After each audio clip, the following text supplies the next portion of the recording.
As Sir Handel was shut up, Peter Sam had to run the line. He was excited, and the fireman found it hard to get him ready. "Oh, sober up, can't you?" he growled. "Anybody would think," said Sir Handel rudely, "that he wanted to work."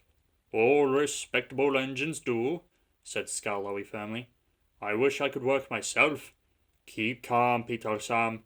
Don't get excited, and you'll do very well." But Peter Sam was in such a state that he couldn't listen. When his driver came, Peter Sam ran along to fetch the coaches. "Beep, beep, beep, beep! Come along, girls!" he whistled, and although he was so excited, he remembered to be careful. "That's the way my dearest gently does it." "What did he say?" asked Jemima, who was deaf. "He said, 'Come along, girls,' and he called us his dears," simpered the other coaches. "Really, one does not know what to think. Such a handsome young engine, too. So nice and well-mannered." And they tittered happily together as they followed Peter Sam. Peter Sam fussed into the station to find Henry already there.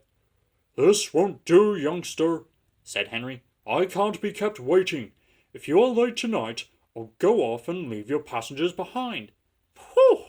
said Peter Sam, but secretly he was a little worried. But he can feel worried for long. "Oh, what fun it all is," he thought as he ran round his train. He let off steam happily while he waited for the guard to blow his whistle and wave his green flag. Peter Sam puffed happily away, singing a little song. "I'm Peter Sam, I'm loading this line. I'm Peter Sam, I'm loading this line." The people waved as he passed the farms and cottages, and he gave a loud whistle at the school. The children all ran to see him puffing by.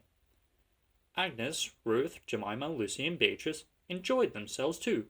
"He's cocky, trick-trock, but he's nice, trick-trock. He's cocky, trick-trock, but he's nice, trick-trock." They sang as they trundled along. They were growing very fond of Peter Sam. Every afternoon they had to wait an hour at the station by the lake. The driver, fireman, and the guard usually bought something from the Refreshment Lady and went and sat in Beatrice.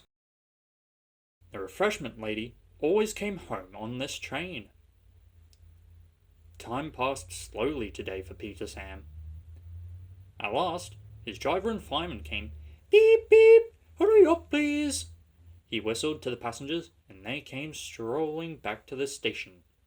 Peter Sam was sizzling with impatience. "Oh, how awful!" he thought. "If we miss Henry's train!" The last passengers arrived. The guard was ready with his flag and whistle. The Refreshment Lady walked across the platform. Then it happened. The guard says that Peter Sam was too impatient. Peter Sam says he was sure he heard a whistle. Anyway, he started. Come quickly," he puffed.